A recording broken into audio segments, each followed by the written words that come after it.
Em Roma antiga, existiam três escolas jurídicas. A primeira que surgiu foi a Procoliana. Segundo a escola Procoliana, que foi uma escola desenvolvida pelos plebeus, né? Foi uma escola desenvolvida pelo povo, basicamente.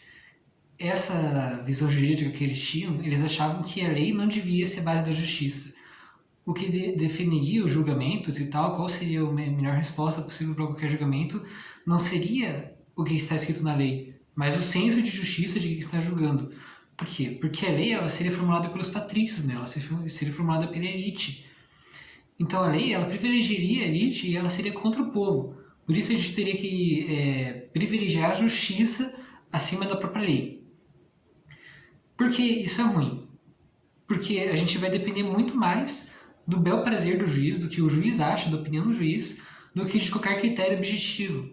Então isso é arbitrário demais. O juiz, às vezes, ele pode não ter uma noção do que ele está decidindo, às vezes ele pode tomar uma má decisão, afinal, humanos erram, enquanto uma lei ela é formulada por várias pessoas e ela tende a ser mais justa do que o critério de uma pessoa. Porém, a próxima escola que veio também não era a mais perfeita possível. Foi a escola sabiniana, que foi formulada pelos patrícios e pelo governo em geral.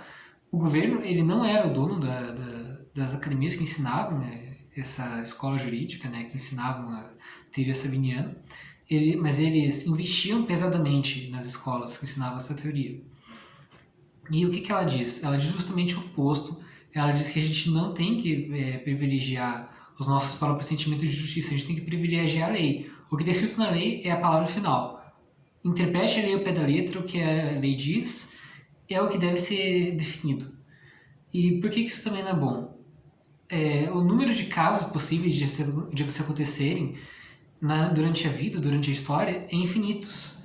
A humanidade pode fazer infinitas coisas, enquanto o ordenamento jurídico, né, o conjunto de leis, ele é finito. Ou seja, a gente sempre vai ter menos leis do que casos possíveis de acontecer. Então, em algum momento vai acontecer algum caso que não está previsto por lei, ou que, se ele for julgado de acordo com a lei que existe, vai ser uma resolução injusta.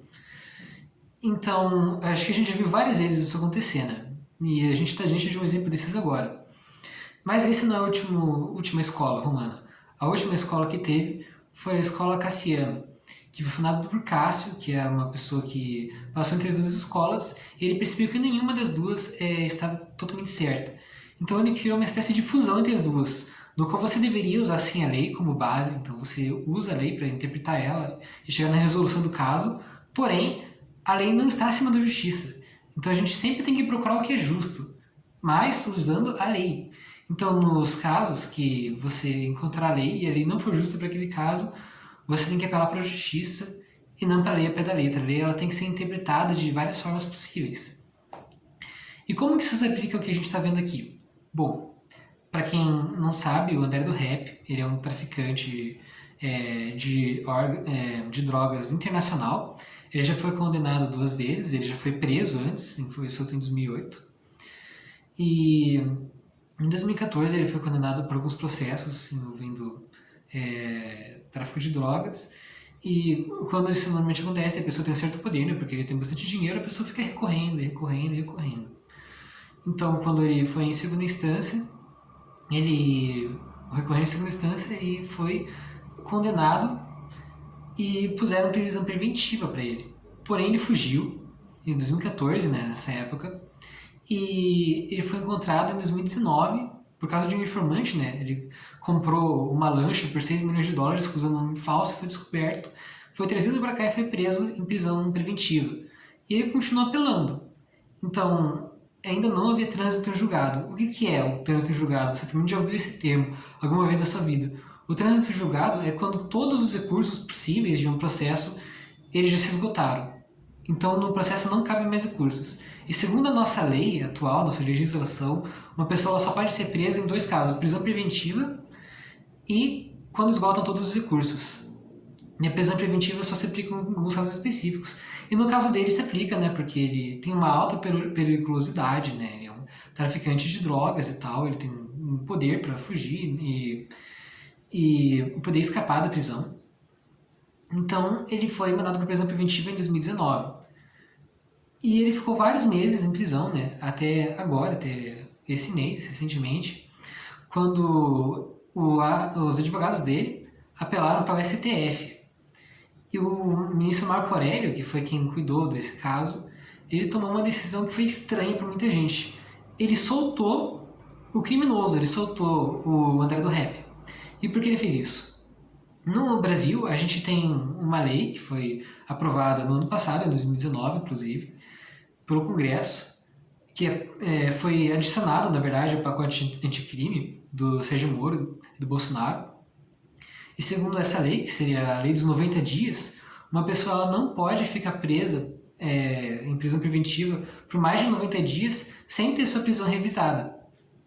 Então, Marco Aurélio revisou a prisão dele e como ele já estava em prisão preventiva, fazia mais de 90 dias, fazia muito mais de 90 dias, ele deveria ser solto.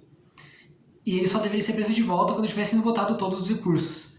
E qual foi o problema disso? Ele foi solto, ele foi mandado, porque teoricamente, tipo, saia, mas fique em casa, que qualquer coisa a gente vai atrás de você de novo. Obviamente, né, ele não ficou em casa, ele pegou um avião, fugiu e sumiu do mapa. E depois, para você correr atrás de uma pessoa dessas, né, o Estado ele vai gastar muito dinheiro, ele vai gastar muitos recursos e talvez ele demore muito tempo, talvez até anos para encontrar ele de novo, ou talvez nem encontre ele de novo. Então, este é o grande problema que fez com que o STF se juntasse de volta para votar e terminasse com uma votação no qual o Marco Aurélio foi a única pessoa de todos os juízes do STF que votou por ele continuar sendo solto. Agora o problema é pegar ele de novo, né? Então é esse o grande problema de se interpretar a lei ao pé da letra, como se fazia na escola sabiniana. Você tem que sempre ter um senso de interpretar a lei para saber se ela vai ser justa para aquele caso ou não e para como você pode aplicar a lei de uma forma mais justa. Naquele caso, ele deveria continuar preso porque ele poderia escapar e era preso de alta periculosidade. Foi uma decisão ruim, foi uma decisão injusta, apesar de estar nos conformes da lei. Percebe como estar dentro da lei não necessariamente implica que aquilo é justo, que aquela é a decisão certa. Então, quando se é um juiz ou se é um advogado, você não pode seguir a lei cegamente. Isso é uma coisa muito positivista, assim. É uma coisa de se enxergar a lei de uma forma muito literal. Que é uma coisa que, inclusive, posso falar em vídeo futuro, mas por enquanto vamos ficar por aqui. Um abraço e até logo.